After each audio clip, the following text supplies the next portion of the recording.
लोकसभा चुनाव का बिगुल बज चुका है। चुनाव आयोग ने तारीखों का ऐलान कर दिया है। 7 चरणों में चुनाव होगा। इसी को देखते हुए अब प्रत्याशी लोगों के बीच जा रहे हैं और लोगों से जनसंपर्क भी कर रहे हैं।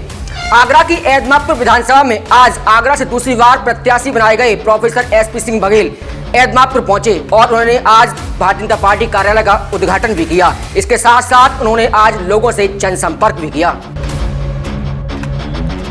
आगरा के एतमादपुर में आज मंत्री प्रोफेसर एसपी सिंह बघेल मौजूद रहे, जहां उन्होंने एतमादपुर पहुंचकर बीजेपी कार्यालय का जोरदार उद्घाटन किया। इसी दौरान उन्होंने एतमादपुर विधानसभा में जनसंपर्क किया। जनसंपर्क के दौरान उनके साथ भारी संख्या में भीड़ मौजूद दिखी।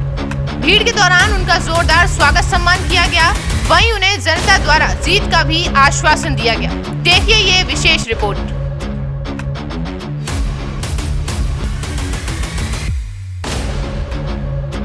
सबने देखा और हमने भी देखा, पूरा पंडाल भरा हुआ था। एक बहुत बड़ी सभा का रूप लिए हुआ था कार्यालय का उद्घाटन। और मुझे लगता है कि अब कोई चुनाव रह ही नहीं गया है कि सभी धर्मों के लोग, सभी जाति के लोग, एक वर्ग का लोग यहाँ पे है, क्योंकि अब उनको समझ में आ गया है कि कौन उनका रक्षक है और कौन उनका भक्षक है। कि जब अगर पहले कभी विधवा पेंशन या कोई सहायता के लिए पैसा आता था तो आधी तो वैसे ही गायब हो जाती थी। तो अब जब 2000 की बात हो रही थी आज चुनावी दौर में, तो उन बघेल साहब ने हाथ उठा के पूछा कि भाई क्या 1999 आए हैं किसी के पास? तो उन्होंने कहा नहीं, हमारे पास 2000 आए। तो ये देखिए ना कि जो भी है सामने ट्रांसपेरेंट है, कहीं कोई छुपाव नहीं है। और हमारी मोदी सरकार में इतने लोग सुरक्षित हैं, इतने खुशहाली है। तो जिस देश का राजा ऐसा होगा तो प्रजा भी खुश होगी। तो अब सब खुशी खुशी उन्हीं को जिताएंगे और 400 पार करेंगे। इस बार क्या लग रहा है? अभी कहा जा रहा था कि 5 लाख पार हो रही है आपकी बार मंत्री जी, क्या कैसा लग रहा है? अब देखिए 5 लाख पार हमें तो कुछ और ही नज़र आ रहा है।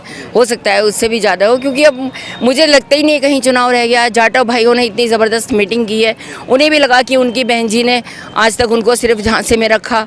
और जिस तरह से मायावती जी ने चुनाव लड़ाए हैं, पैसे ले लेकर टिकट दिए हैं, और जो इंसान अपनी बिरादरी के बारे में ही नहीं सोचता तो वो कितना पत्थर दिल होगा। जब उन्होंने नोएडा बनाना शुरू करा तो सारा पत्थर का बना दिया।